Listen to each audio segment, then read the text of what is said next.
నమస్తరా అందరికి. ఆడవాళ్ళందరూ చాలా జాగ్రత్తగా ఉండండి. మొన్న జరిగింది ఇన్సిడెంట్. ఇద్దరు భార్యాభర్తలు హనీమూన్ కని వెళ్ళిండ్రట. అక్కడ హోటల్లో ఒక రూమ్ తీసుకొని వాళ్ళు స్టే చేశారు. బాత్రూమ్ పోయి అమ్మాయి స్నానం చేద్దామని పోయి బట్టలు ఇప్పే ముందు ఎదురుగా చూసేసరికి ఏదో ఉన్నట్టు అనిపించి తీసి చూస్తే ముందు అక్కడ సీసీ కెమెరా ఉంది.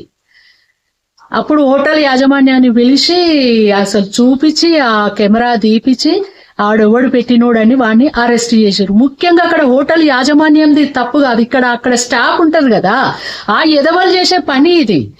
వాళ్ళు ఎందుకు చూడబోతారు, వీళ్ళు స్టాఫ్ చేసే పని.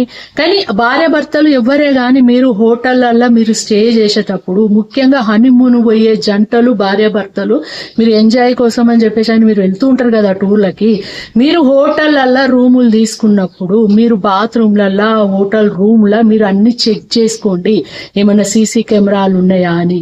అది ఎంత చిన్నగా గింతే ఉంటది, వాళ్ళు ఫ్యాన్ల కాడ పెట్టొచ్చు, లేకపోతే ఏదైనా ఫ్లవర్ వాజ్ లో పెట్టొచ్చు, ఇంకెక్కడన్నా సీక్రెట్ గా పెడతారు.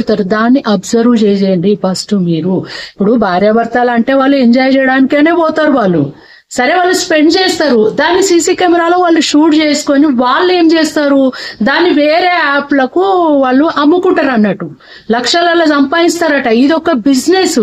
ఇప్పుడు ఈ భార్యాభర్తలకు తెలియదు, మమ్మల్ని షూట్ చేసిన సంగతి అని వాళ్ళకి తెలియదు, కానీ ఆల్రెడీ వాళ్ళు అమ్ముతారు, అది సోషల్ మీడియాలో అప్లోడ్ అయి ఉంటది యాప్లలో. ఇది జరుగుతున్నాయి, ఇలాంటిది ఒక దందా జరుగుతుంది. ఇది ఆడపిల్లలు మీరు చాలా జాగ్రత్తగా ఉండాలి. షాపింగ్ మాల్లోకి వెళ్ళినా గానీ మీరు బట్టలు తీసుకుంటారు కదా, మనము ఇవి సరిపోతాయా లేవా అని మనం వేసుకొని చూస్తాం, కానీ అక్కడ కూడా సీసీ కెమెరాలు ఉంటాయి. మీరు అబ్జర్వ్ చెయ్యండి. మీరు మాక్సిమం మీరు అట్లా మార్చుకోవడానికి మీరు మానండి.